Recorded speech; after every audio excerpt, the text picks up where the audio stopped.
नमस्कार। इस कोरोना महामारी में आपसे कुछ बात करने आया हूँ।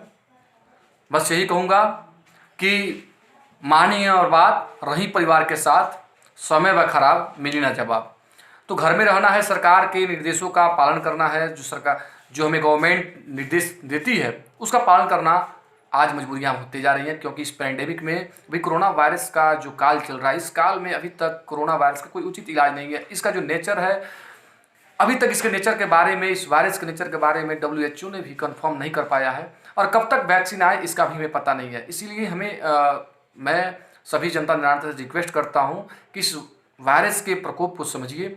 आज तक जितने भी वायरस हुए, इतने खतरनाक वायरस नहीं हुए, इतने संक्रामक नहीं हुए जितना ये कोरोना वायरस है। इसके पहले बहुत सारे वायरस आए जिसका हमने इलाज खोजा और उसका तोड़ निकाला, मानव जीवन को बचाया। लेकिन वर्तमान में ऐसा दिख रहा है कि कोरोना वायरस किस हद तक ले जाएगा, जिनमें वायरस संक्रमण की पुष्टि हो रही है, जो ठीक हो जा रहे हैं, फिर से ठीक होने के बाद में भी उनमें पुष्टि हो जा रही है वायरस की।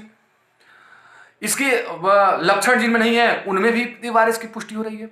ये बहुत दुखद है। तो अभी हमें घर में रहना है। देखिए, मैं ठीक हूँ, स्वस्थ हूँ, लेकिन पता नहीं मुझे वायरस है कि नहीं है। जब तक जांच का विषय है, जांच होने के बाद पता चल रहा है कि हाँ, इनमें भी वायरस है।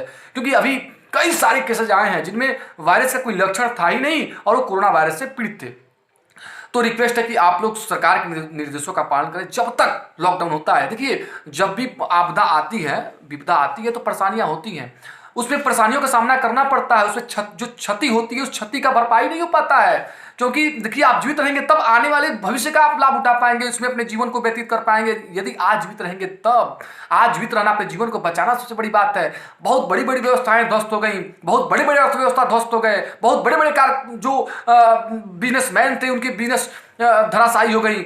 जो गांव देहात के लोग थे जिनके बहुत अच्छे खास सब्जियों की खेती होती थी, उस सब्जियों की सप्लाई नहीं हो पा रही है। तो तमाम प्रकार की विपदाएं आएंगी या हम झेल रहे हैं। तो इससे बस संयमित रह के अपने आप को सुरक्षित रखना है। यदि हम सुरक्षित रहेंगे, यदि हम संयमित रह के इसका सामना कर लेंगे, कोरोना वॉरियर यानी हम कोरोना योद्धा बनना चाहते हैं, तो बस सरकार के निर्देशों का पालन करना इसमें अहम है।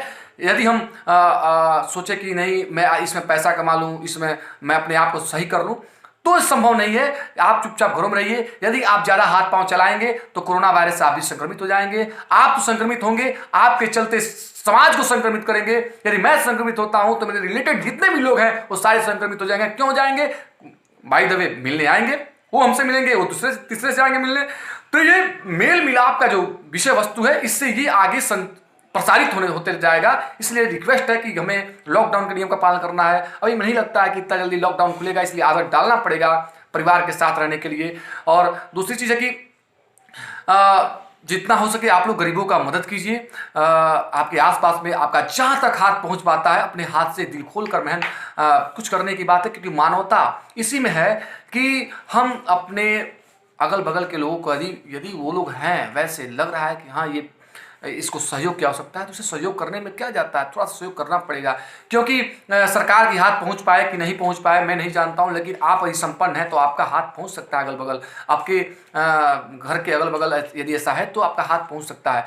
बहरहाल अभी बस यही है कि हमें सरकारी निर्देशों का पालन करते हुए गरीबों को जितना हो सके मदद करना है, और जीवन को बचाए रखने के लिए आज हमें घरों में रहना पड़ेगा। ये पहला मौका है। जो घरों में रहेगा वही जीवित रहेगा, वही इस युद्ध को जीतेगा, और आने वाले समय में इस जीत का सुकून मिलेगा उसे, और इस धरती पर अपने जीवन जो इसमें जो जीत जाएगा जीवन से, वो आगे इसका सुखोपभोग करेगा। धन्यवाद।